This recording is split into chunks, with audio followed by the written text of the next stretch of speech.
Olá, mais uma vez nós aqui estamos, conforme prometido ontem no nosso encontro através do aplicativo Zoom. Nós da Primeira Igreja Batista em Cabo Verde estávamos estudando a nossa revista, essa revista aqui,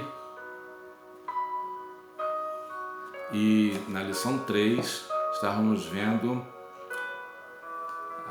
sobre profecia e revelação. Então, revelação, tudo aquilo que Deus diz a respeito de si mesmo, pode ser através de pessoas, pela criação, como diz o Salmo 19, e pela própria palavra de Deus, as Escrituras Sagradas. E por fim, diz Hebreus 1, nós lemos Hebreus 1, de 1 a 4, tudo em Cristo Jesus, centralizado, Jesus como o centro, o clímax, o auge da revelação de Deus. Então já nos foi revelado tudo. Qualquer outro tipo de revelação de assuntos pessoais não tem nada a ver com revelação bíblica.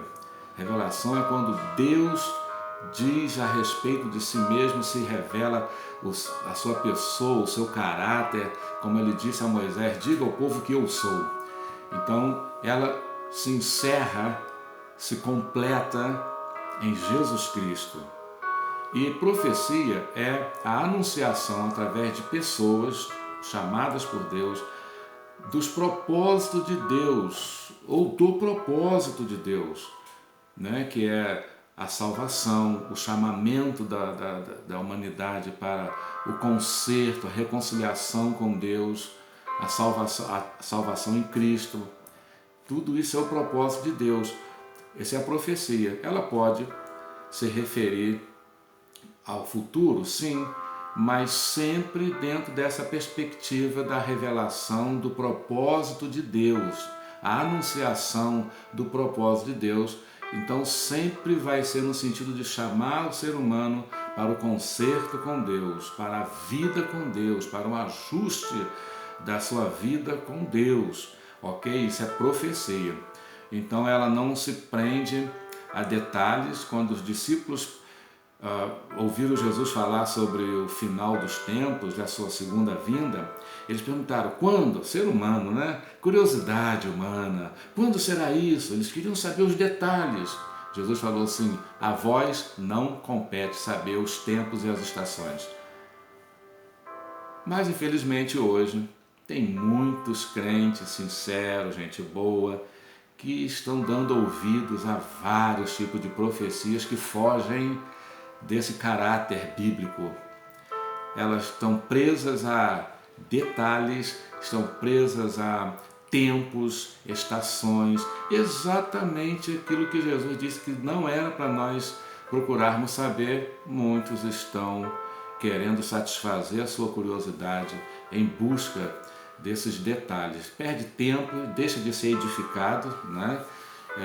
Porque a Bíblia diz que nós devemos o tempo todo buscar a edificação, o crescimento cristão, conhecendo Deus mais e mais o tempo todo e conhecendo e fazendo a sua vontade. Isso deve ser o alvo da nossa vida.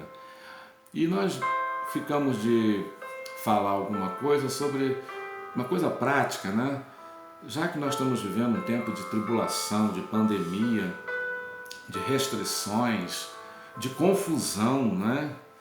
Também, nós devemos nos voltar para a palavra de Deus. E nós vimos também na primeira lição dessa revista que o Espírito Santo, um dos ministérios dele, né?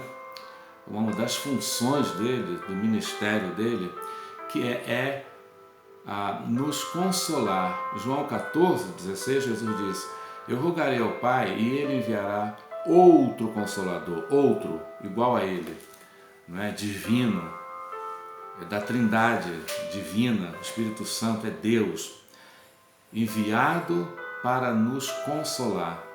Então a pergunta prática é: como que o Espírito Santo nos consola? Será que somente através de manifestações espetaculares como teve um pastor lá na Romênia, na época da dura perseguição comunista contra o Evangelho, um pastor chamado Aralan Popov, ficou 13 anos preso por simplesmente pregar o Evangelho e foi duramente torturado, sofreu esse crime hediondo, né? Essa barbárie que é a tortura.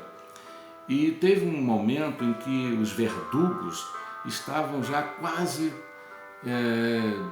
matando mesmo o pastor Aralan Popov. O livro é Aralan Popov, Torturado por Sua Fé.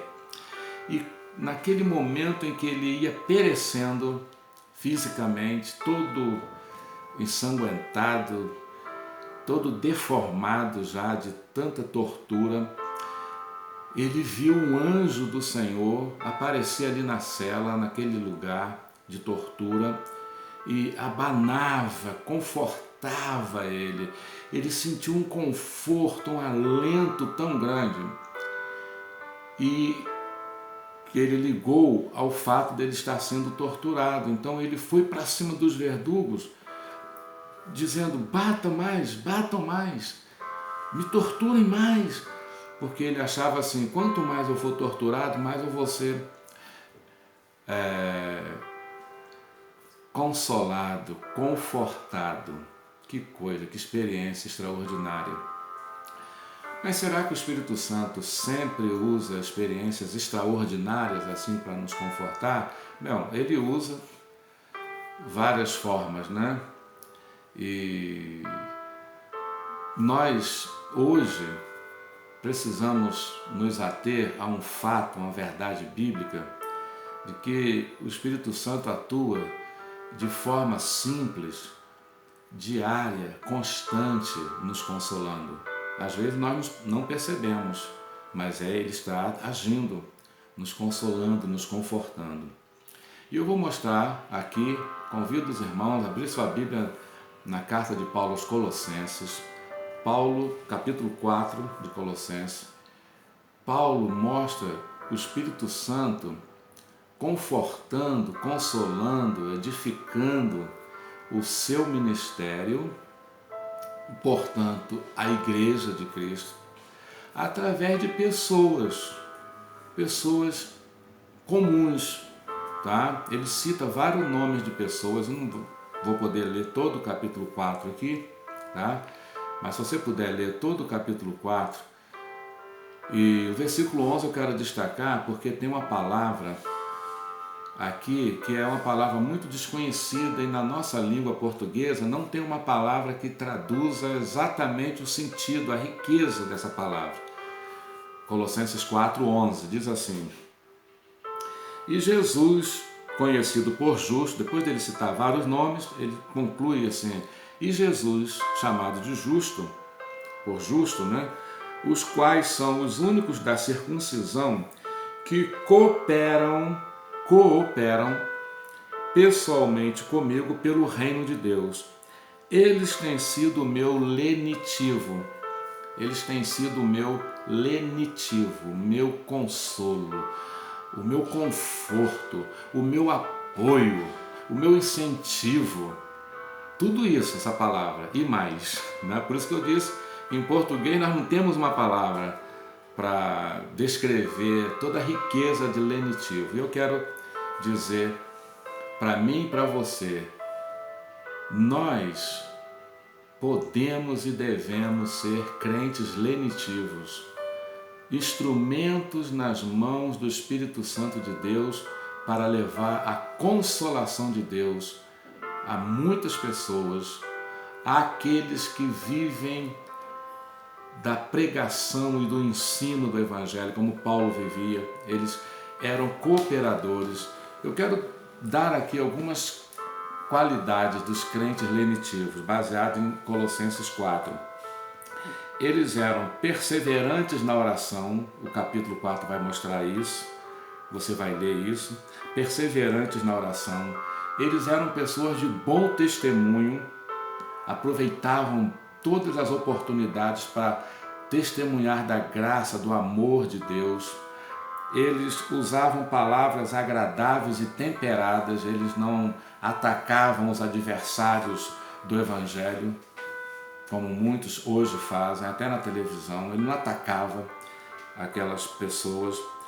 Eles eram submissos e leais a Deus, colocando a vida em submissão a Jesus, mas através dos líderes. Por exemplo, Paulo mostra aqui que ele tinha ampla liberdade de dizer: fulano, vai lá visitar a igreja tal. Ele ia. Olha, leva essa carta aqui. Ele levava, né? São pessoas, Tíquico, Epáfras e várias outras pessoas que Paulo mostra que eram pessoas submissas e leais, não eram traidoras, né? Não faziam motins, não faziam nada de errado, obra de engano, né? Não viviam na mentira, não apoiavam a mentira, viviam na verdade, como pessoas leais, né? Submissas, leais, pessoas fiéis. A fidelidade marcava esses crentes lenitivos, tá? Perseverantes na oração, bom testemunho, submissão, lealdade e fidelidade. Faziam parte do caráter dos crentes lenitivos. Eram cooperadores do Evangelho, cooperavam com o ministério do apóstolo Paulo, como cooperando com o Evangelho, né, de Cristo. Eles tinham uma visão ampla do reino de Deus. Por isso eles lutavam pela igreja, versículo 12 e 13, lutavam, se dedicavam. Você é um crente lenitivo? Você luta pela obra de Deus através da igreja, da sua igreja local?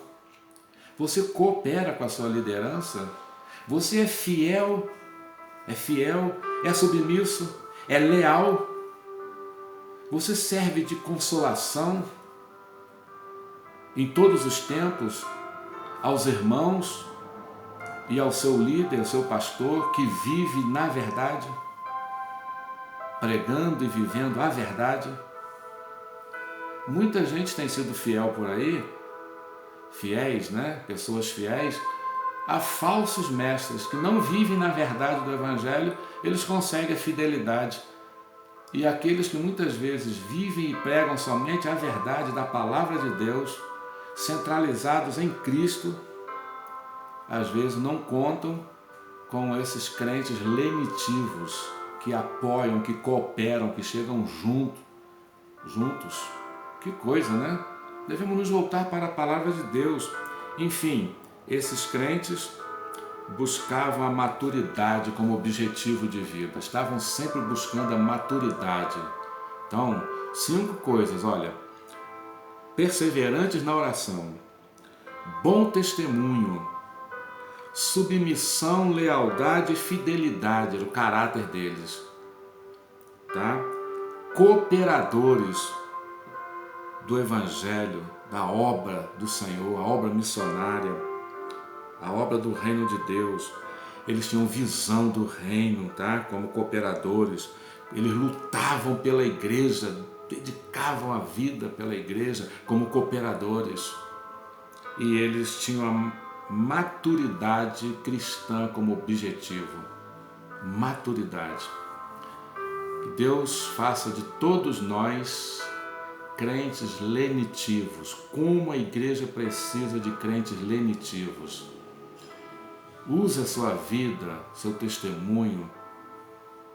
Fale com o irmão, console, leve a mensagem da palavra de Deus.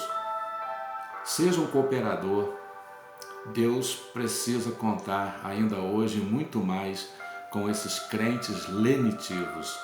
Que Ele nos abençoe e que seja sobre nós a graça e a misericórdia do Senhor nesses tempos difíceis. Amém.